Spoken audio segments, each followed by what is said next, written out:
the very fact is that if you ask 100 people on the street, what kind of government is America supposed to be? 99% of them will tell you a democracy. America is supposed to be a democracy. But that's a lie. That's an illusion. The word democracy is not written into the Constitution at one time. It's not in the Bill of Rights. It's not in the Declaration of Independence. The Founding Fathers hated the idea of a democracy. They thought it was the worst form of government there is. And I agree with them. Because in a democracy, 51% of the people control 49% of the people. If you're part of the 49%, you're not free. America was founded as a constitutional republic. And in that constitutional republic that we have, 99% of the people can't take away the rights of 1%. You have your rights because you were born with them. You have God-given human rights that nobody can take away from you. The government, the majority, no matter who they are, I can't take away your rights. And that's what our founding fathers gave us. But the psychological operations that they do to us, they make us believe that we're a democracy and that majority rules.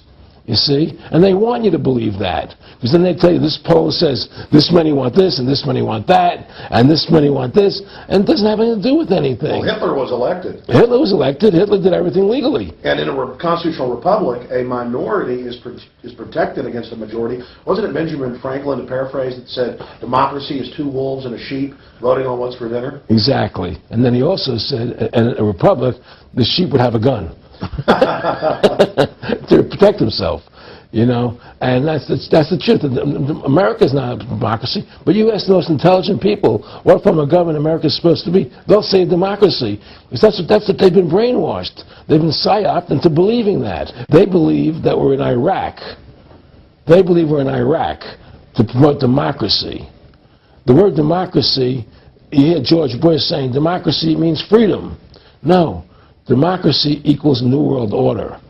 Democracy equals slavery. The word democracy is not synonymous with freedom. It's the opposite of freedom. Democracy is the worst form of government you can have because it's majority rule. And the government can tell you exactly what they want to tell you to do. Because the majority wants it. I don't care what the majority wants. I live my life as I choose. And if I don't commit violence, theft, or fraud against another human being, I can live my life as I wish. That's my choice. And if I'm allowed to make mistakes, because when you make mistakes, you learn from them. You grow as a human being. We're put on this earth to become the best individuals we can be, to fulfill our God-given potential. Right? We're not here to put on this earth so the government can tell us how to live our lives and what we must do. We put into these systems and these paradigms. No. The same thing in health. You know, if you're sick, you have to have a certain protocol. Nonsense. You know, be individuals. Think for yourself. Have critical thinking. You know? And so what's happened is that because they've taught everybody that we're a democracy, which is not true, now, so then in 1913, they bring the Federal Reserve System into being. Right? And now you have this Federal Reserve System, which then in 1913 got the right to create money for the government. When before that, the government created its own money. Now the government, when it needed money, had to borrow it from this private bank called the Federal Reserve, which is a private bank owned by individuals, incorporated in Delaware. And so what happens is, now the government borrows money from them to fund the government. Then the government says, well, we have to pay these people interest. How are we going to pay them interest? Let's impose a tax on the labor of the American people, which never existed before, to pay the interest to the bankers. In fact, in 1980, Ronald Reagan said not one red cent of your income tax money goes to run the country, it all goes to the Federal Reserve. Well, it was the Grace Commission report that said that not one nickel goes to the infrastructure of the country. You know. I guess Reagan quoted that. Then. Right. And so, but the point I'm trying to make is that by creating this Federal Reserve System, the government now became dependent on these private banks for money. And they started taxing us, you see. And so now what happens is that in 1935, I believe it was, Social Security started. And they gave Social Security cards, said not to be used for identification, the Social Security number right on the card. right? And through Social Security, they started deducting money out of your paycheck. That was the first time they were ever could take money out of your paycheck, because people agreed to it because they thought it was going to their retirement fund. And so then when they instituted the income tax again, they started taking money out of your paycheck because Social Security could do it. And then they could do it again. You see what I'm saying? And so now they've even taken control of the tax payment itself. I mean, literally like you're a slave. They're taking it right there when you make it. Exactly. They don't even trust the public enough to send them a check. Yeah. Right. So they take it out automatically because they know people aren't going to want to pay it. So what's happened is that through the implementation of the Federal Reserve System, the government has become vested in these bankers, and they get their money from the bankers.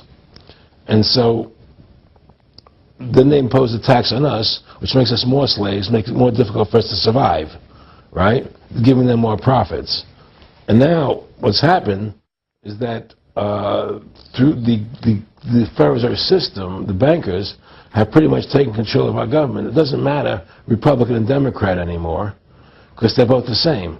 Neither one of them are talking about shutting down the Federal Reserve System or stopping the payment of taxes, you know, or any of the big issues that face Americans, right? So I had a friend, Nick Rockefeller, okay, who was one of the Rockefeller family, and he, when I was running for governor in Nevada, he came to me, introduced himself to me through an attorney, and we became friends. We started talking about things, and I learned an awful lot from Mr. Rockefeller.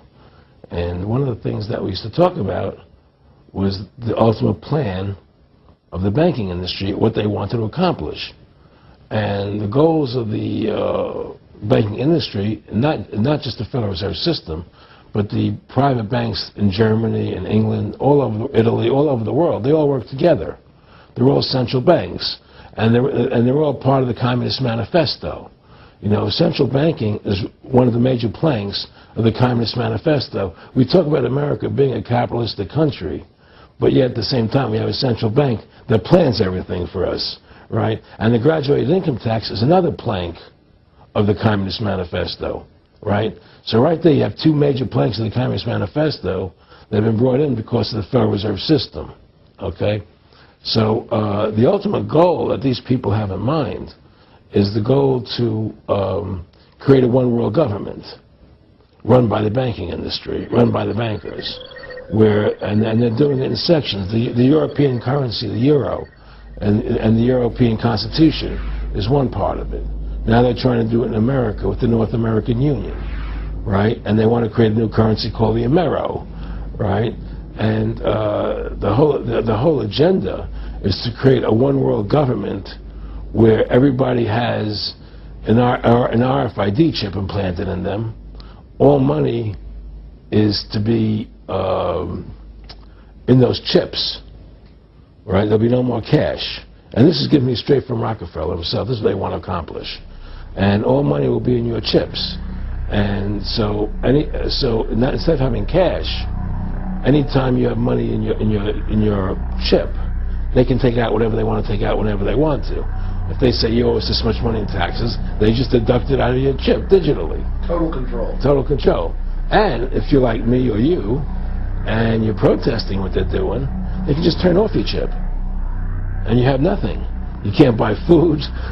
You can't do anything. It's total control of the people. And that chip's connected to a database that has your purchasing records, what you do, what everything. you sell. Everything is in there, you know?